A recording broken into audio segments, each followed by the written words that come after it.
Suportado ni Senador Ramon Bong Revilla Jr. ang Senate Bill number 2805 na may layunin palakasin at palawakin ng mandato, kakayahan at istruktura ng Movie and Television Review and Classification Board o MTRCB.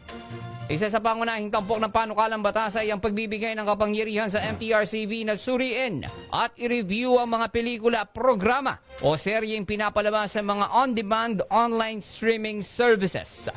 Ayon pa kay Senator Revilla na isa ring artista, 40 taon na mula nang itatag ang MTRCB at hindi maikakaila na marami nang nagbabago sa entertainment industry lalo na sa pag-usbong ng teknolohiya.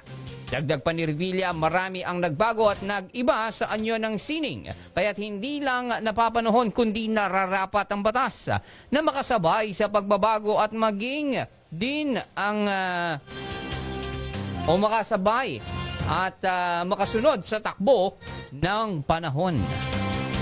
Yan ang ating balita sa oras na ito na hatid po sa atin ng King's Herbal Plus na available na po sa lahat ng ating mga leading drugstores nationwide. Mula po dito kung saan lagi kayong kasama ang 103.1 Newsline Central Luzon.